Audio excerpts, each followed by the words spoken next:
Harisca Irene, sejam todos bem-vindos ao canal Vamos Ver. Eu sou o professor Marcos e neste vídeo eu vou te mostrar os 10 erros gravíssimos que não te contaram sobre o Espiritismo. Os 5 últimos são os piores. Vamos ver.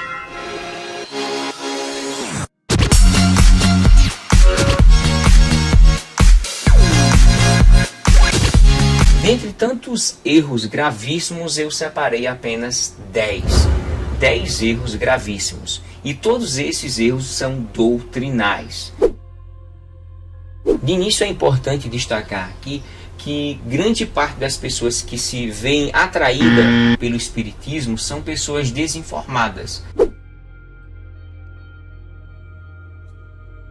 As doutrinas espíritas não conseguem se sustentar a um exame mais minucioso das Sagradas Escrituras. Desde Gênesis a Apocalipse, milhares de erros poderiam destacar dentro da doutrina espírita. E eu apenas destaquei 10 erros gravíssimos. E é importante dizer também que boa parte, ou por que não dizer a maioria dos espíritas que são consumidores dessa literatura, não conhece, desconhece ou fingem não conhecer esses 10 erros. Somente talvez 10% daqueles espíritas praticantes é que de fato conhece isso e propaga suas ideias, suas doutrinas espíritas. O que eu vou falar aqui vai ajudar a você fugir, escapar dessa doutrina ou desse núcleo sectário anticristão. Eles dizem que o espiritismo e o cristianismo são a mesma coisa, mas não é. Nós não podemos juntar coisas antagônicas. O que o espiritismo prega é totalmente contrário ao que a luz do evangelho nos diz. A maioria dos ensinamentos doutrinais do núcleo espírita entra em divergência com a palavra do Senhor. Se eles dizem que é a mesma coisa, estão equivocados ou se enganando a si mesmos. Então nós iremos destacar 10 erros dentro da visão espírita. 10 erros gravíssimos que todo espírita iniciante, praticante, deveria conhecer para não ser enganado. Porque não tem coisa pior do que você passar anos, décadas e no fim da sua, entre aspas, vida, você descobrir que estava num engodo, num engano fora do comum. Existem muitas pessoas aí, ex-espíritas, que poderiam testemunhar o que é essa grande decepção, essa grande ilusão, esses grandes devaneios do espiritismo. É tentar unificar, mistificar um cristianismo que não existe, esse tipo de doutrina espírita. E neste vídeo você vai ver apenas 0,5% de um fragmento mínimo, que são 10 erros grosseiros, 10 erros gravíssimos. É mesmo, é? Até mesmo para quem é experiente dentro da doutrina espírita, ele desconhece de alguns detalhes que eu irei informar aqui e passar para vocês à luz da palavra do Senhor. Espero que venha ajudar vocês e ajudar outras pessoas, né? Você possa ajudar compartilhando esse vídeo para quem infelizmente ainda não conhece a doutrina espírita e você poder salvá-la. Quero dizer também que eu não estou degrinindo a imagem dos espíritas, porque tem muitos colegas e amigos meus que são espíritas e são pessoas de boa, de bem, são pessoas do bem, pessoas inteligentes, porém desconhecedores das doutrinas espíritas. Nós sabemos que a maioria dos espíritas são católicos e uma pequena minoria são cristãos que se dizem evangélicos, que estão, na verdade, entrando num caminho errado, incongruente com a palavra do Senhor. O primeiro erro gravíssimo diz respeito à teologia, ou seja, eles negam a pessoalidade ou a personalidade de Deus. Eles não creem em um Deus pessoal, um Deus real, mas simplesmente eles acreditam em uma inteligência cósmica que tem a incumbência ou mesmo responsabilidade de cuidar, de conservar todo o universo. Se nós fôssemos ler para ele João 3,16, certamente quem é espírita, praticante, talvez 5 ou 10%, iria ficar constrangido porque nega totalmente essa verdade que é universal, tá bom? Então, desconhecer um Deus que se interage, um Deus que fala, um Deus que deu seu Filho unigênito, então para eles é mentira. Então eles descredibilizam a pessoalidade de Deus. Eu creio no Deus pessoal, um Deus real. E você certamente sim.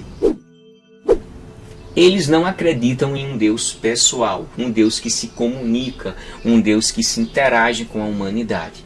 Infelizmente, eles preferem acreditar em espíritos que possam entrar em comunicação, menos em Deus. Olha só que incongruência, olha que passo errado, olha que buraco perigoso, profundo. Segundo, eles negam a humanidade de Cristo, conforme a Bíblia informa. Ou seja, eles negam o parto de Maria. Eles dizem que Maria e José que são os pais biológicos de Jesus. Porém, todo cristão sabe e crê que a humanidade de Jesus vem totalmente de Maria pela ação milagrosa do Espírito Santo. Então, não houve de fato intercurso sexual. A Bíblia diz em Mateus capítulo 1 que José não a conheceu até Jesus nascer. Por que não conhecer? Aquele eufemismo hebraico presente na literatura neotestamentária. Conhecer ali é ter relação sexual. Quando a gente lê lá em Gênesis capítulo 4, a gente vê que conhecer, depois vem uma criança.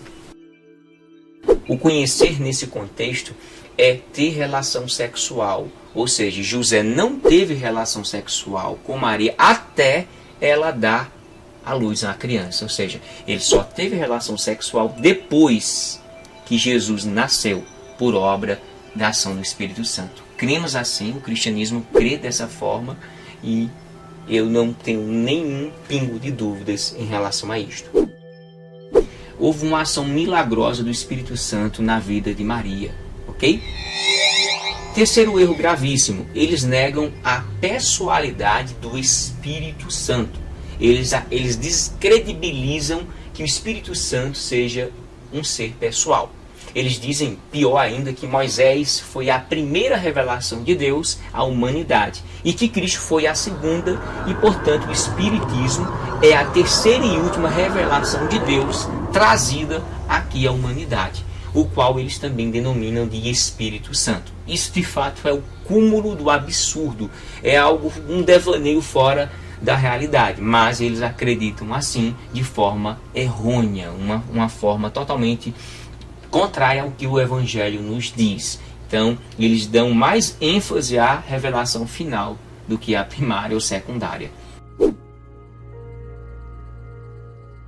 Mas para corrigir isso, nós devemos entender o seguinte: quais são as faculdades de um ser humano? As faculdades da personalidade são intelecto, sensibilidade e volição. O Espírito Santo tem intelecto? Ou seja, ele tem a razão, a racionalidade? Sim, é só ler Romanos 8 e 26 e 27. E da mesma maneira também o Espírito ajuda as nossas fraquezas, porque não sabemos o que havemos de pedir como convém, mas o mesmo Espírito intercede por nós com gemido inexprimíveis. E aquele que examina os corações sabe qual é a intenção do Espírito, e é ele que, segundo Deus, intercede pelos santos. Ou seja, o Espírito Santo ele tem a capacidade de pensar, de se interagir. Então ele tem racionalidade. Segundo, ele tem sensibilidade, ou seja, ele tem sentimentos, ele tem emoções. Sim, o Espírito Santo tem sim.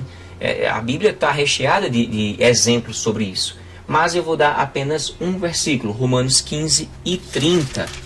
Você poderia ler também Gálatas 5, 22 e 23. Mas eu vou ler Romanos 15 e 30, que diz: E rogo-vos, irmãos, por nosso Senhor Jesus Cristo e pelo amor do Espírito, que combateis comigo nas vossas orações por mim a Deus. O Espírito Santo tem amor. Não é à toa que o fruto do Espírito, o primeiro deles em Gálatas capítulo 5, é o amor. Terceiro, o Espírito Santo tem volição, ou seja, desejo, vontade. Sim, leia na sua Bíblia 1 Coríntios capítulo 12, versículo 11, que diz: mas um só é o mesmo Espírito, opera todas estas coisas, repartindo particularmente a cada um como quer. Ele quer, ele deseja, então ele tem volição. E por fim, para acabar de uma vez por todas com essas falácias nocivas, leia em sua Bíblia Efésios 4:30. 4:30, que derruba com todas essas argumentações do espiritismo, que para mim são justificativas enganosas e delirantes. Não sei se é mais delirante, se é mais enganosa, mas elas se autocomplementam, tá certo? Vamos lá. Efésios 4:30, que diz: e não entristeçais o Espírito Santo de Deus, no qual estáis selados para o dia da redenção. O que é que você entende de não entristecer o Espírito Santo? O que é que você pode entender aqui? Não se pode entristecer uma suposta força ativa, uma força cósmica, como as seitas heréticas propagam, mas uma pessoa. A essência do Espírito Santo não é uma força ativa, um vento, um fogo ou uma pomba, mas uma pessoa espiritual que pensa, pois tem mente. Não é como a mentalidade dos hereges que pensam ser uma força ativa, como o Espiritismo, como os Testemunha de Jeová, que acreditam e propagam. Infelizmente, eles desconhecem de Bíblia, uma Bíblia séria, claro, né? Eles negam a infabilidade das Escrituras Sagradas. Se a gente for ler em 2 Timóteo capítulo 3, versículo 16, é dito que a palavra do Senhor é inspirada por Deus, né? Não há e nunca houve erros nos originais. Nós temos que entender isso, mas isso não significa que não há dificuldades linguísticas das cópias, das outras cópias e, consequentemente, das traduções atuais. Mas isso não significa que nesses possíveis problemas linguísticos há erros doutrinais. Não, existe apenas 1% de dificuldades bíblicas com as variantes que existem atualmente. Mas nada que venha corromper ou comprometer a veracidade das doutrinas centrais do cristianismo. Nenhuma delas atrapalha, ok? Então nós temos 99% dos originais. Comprometer a veracidade das doutrinas centrais do cristianismo.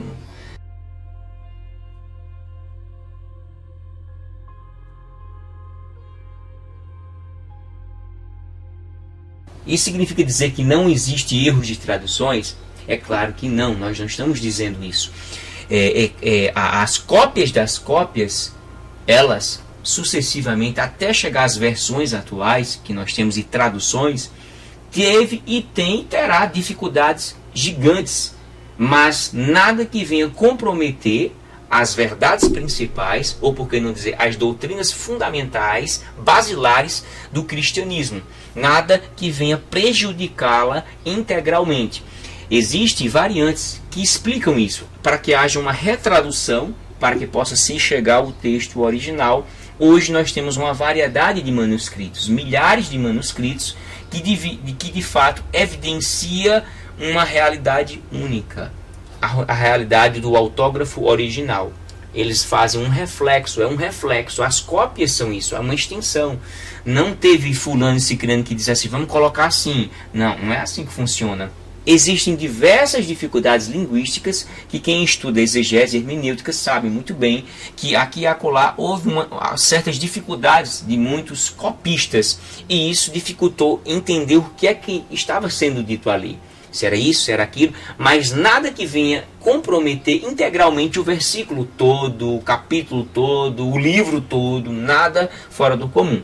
Existe talvez 1% de dificuldade linguística hoje, atualmente, porque nós temos milhares de manuscritos que evidenciam o texto original, que são cópias de cópias, certo? Imagina um texto que tivesse outro texto que não tivesse nada a ver uma com a outra. Aí sim, nós poderíamos dizer que alguém fez um texto errado, mas na verdade são cópias das cópias. Ou seja, o próprio Deus quis que essa palavra se mantivesse de pé até os dias atuais. Eu considero a palavra do Senhor um milagre hoje em dia, porque a gente sabe quanta corrupção houve no mundo e Deus teve um carinho especial pela sua palavra, 100%, porque ela é a palavra de Deus.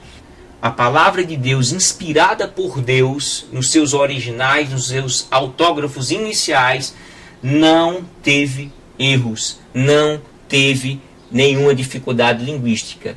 Ela, na sua integralidade, na sua essência primária, não foi projetada por pensamento próprio. O ser humano quis, eu vou fazer assim, não. Foi Deus que nos inspirou. O próprio Deus pediu para Moisés, escreve isso num livro para que seja memória, para que as pessoas possam conhecer. E Deus fez isso e aconteceu. O próprio Moisés, desde o Antigo Testamento, fez isso. O Novo Testamento registrou os ditos, as mensagens, as pregações de Jesus Cristo, cada um com sua visão, como viu, né? Porque você possa estar vendo minha mão aqui nessa perspectiva, mas tem outro que está vendo nessa perspectiva, e outro mais ainda, as unhas, e o outro do outro lado, certo? Ou mesmo assim, eu estou vendo 4 dedos aqui, mas você está vendo o outro. Então, são perspectivas diferentes que falam em cada um evidencia ou enfatiza uma coisa diferente. Então, quando você lê os evangelhos, você pode notar isso. Cada um quis mostrar uma coisa que o outro não mostrou. Eu quero evidenciar isso.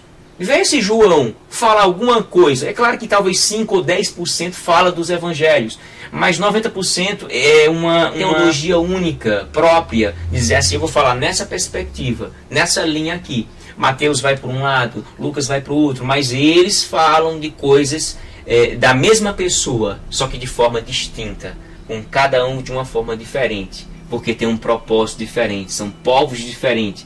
O próprio Mateus, ele analisa, ele vai na perspectiva dos judeus, o próprio Marcos vai na perspectiva dos romanos, Lucas vai na perspectiva dos gregos, João vai na perspectiva da igreja, que são gentios e judeus. Então cada um tem uma pegada ou um direcionamento do Evangelho de Cristo para o ser humano, para o coração do ser humano. Quando você lê 2 Timóteo 3,16, vai evidenciar essa inspiração de Deus, certo? Então, não ache que você está diante de um livro que tem autoria humana, simplesmente humana e puramente humana. Não, tem uma inspiração por trás que ela é divina. Quinta, eles negam a divindade de Jesus Cristo. Quando você pega o Evangelho de Jesus segundo João escreveu, os primeiros versículos, o prólogo joanino, é a maior prova da divindade de Cristo. A divindade de Cristo, ela é profundamente analisada no contexto de João 1:1. Olha só, no princípio era o verbo, e o verbo estava com Deus, e o verbo era Deus. Nos originais fica en arche en horologos, kai hologos en prostonteon. Há uma repetição de 3 verbos copulativos aqui, verbos auxiliares. Ele está evidenciando a divindade do Logos. A ideia do início ao fim é falar sobre o Logos e não falar sobre Deus. É falar sobre quem é esse Logos.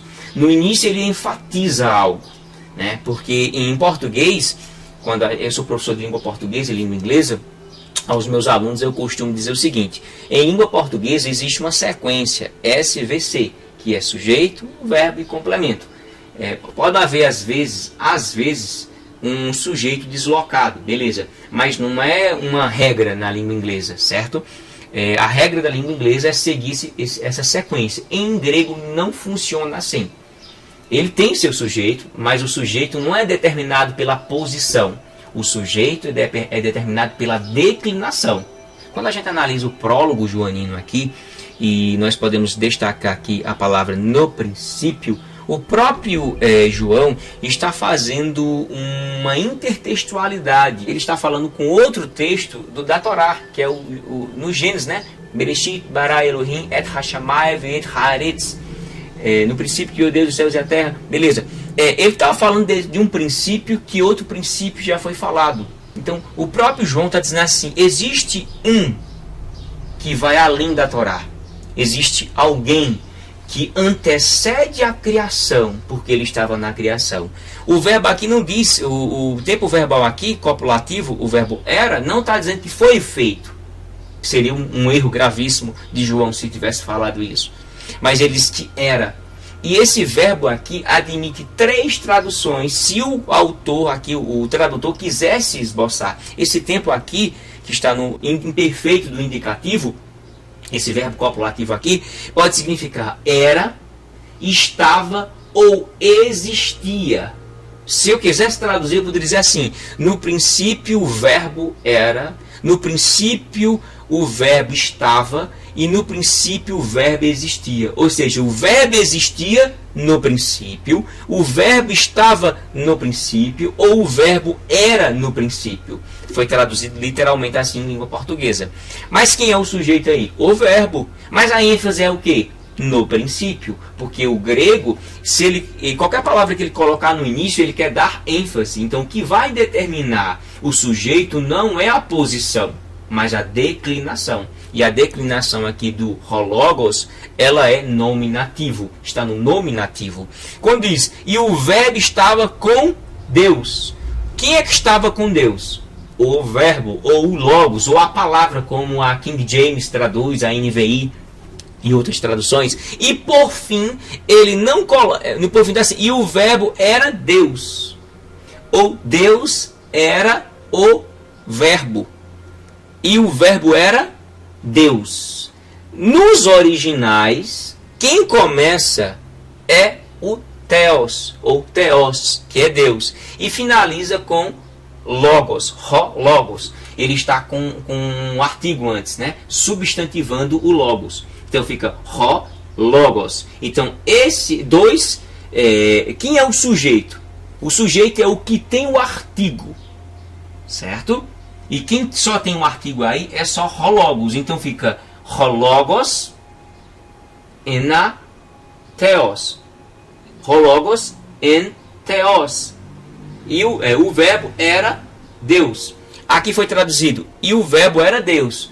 Literalmente, de trás para frente, para enfatizar que Deus é este logos. Ou seja, a divindade de Cristo, a natureza de Cristo, a natureza desse logos é um ser divino. Então, no princípio, estava alguém que antecede a criação e estava com Deus. Alguém que goza da mesma natureza, da mesma essência divina. Então, Jesus aqui, na visão joanina, é o Deus encarnado, que é Jesus Cristo. Jesus Cristo é um ser divino e Jesus Cristo é um ser humano. Ele tanto tinha a sua natureza humana como a sua natureza divina. Assim cremos, assim defendemos e assim proclamamos o Evangelho.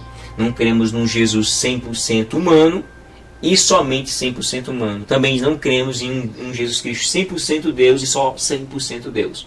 O nosso Cristo, ele tem as duas naturezas, porque senão ele não seria chamado Filho do Homem e nem Filho de Deus. Filho do homem evidencia sua natureza humana e Filho de Deus tende a evidenciar sua natureza divina.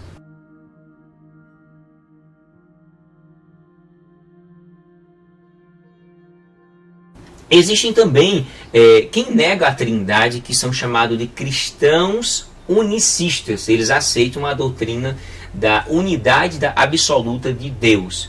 Eles rejeitam a doutrina da Trindade, que, como eu falei, diz respeito à pluralidade de pessoas em uma única essência divina, que é o Pai, o Filho ou o Logos, como nós falamos aqui, por fim, o Espírito Santo. E isso é um problema gravíssimo hoje, porque muita gente fica confuso um lado e o outro. Eu não consigo entender. O que eu não entendo, então eu passo para o outro lado. Não, a gente não entende, a gente aceita.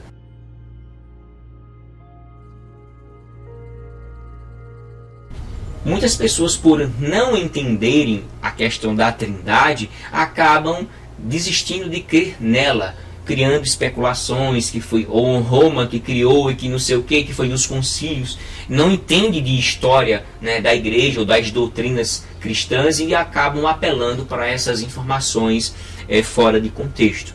Então, eu não entendo, eu não consigo entender como é que esse Deus, olha como ele é Deus. A temática de Deus, 1 mais 1 mais 1 não é 3, é 1. Não são 3 deuses. É um Deus que subsiste em 3 pessoas distintas, mas que compartilham de uma mesma essência, de uma mesma natureza. Eu não entendo 100% porque eu não sou Deus. Eu apenas aceito pela fé e entendo que se eu entendesse isso 100%, quem seria Deus seria eu. Você entende um milagre? Não, eu não entendo o que é um milagre. Eu apenas aceito pela fé. Como foi que aconteceu esse milagre? Foi Deus que quis. Foi a misericórdia de Deus. Foi o amor de Deus que aconteceu um milagre em fulano, em cicrano, em beltrano. Há milagres acontecendo. A ciência fica sem entender. Porque se ela entendesse, ela seria Deus. E só Deus é que sabe suas coisas. Porque nós estamos falando sobre o sobrenatural. Sobre. O que é natural é daqui para baixo. E o que está acima é sobrenatural. É algo que está sobre o que é natural. O que é natural é tradicional. É o que eu posso explicar. Mas o que está além da minha explicação limitada é sim que pertence a Deus. Não é à toa que o próprio Deus, ele é o Deus do difícil, do fácil ou do impossível. Compreendeu? A não ser que a gente queira estabelecer que Deus é o Deus do que é difícil ou do que é fácil. Um Deus do que é fácil não existe. Deus se mete somente no que for impossível. É impossível? É, então é comigo. O que é impossível na tua vida, deixa nas mãos de Deus. O que é fácil, você tem que fazer. E o que é difícil? Somente para quem quer vencer. 6º erro. Eles negam o diabo. Eles negam os demônios em si.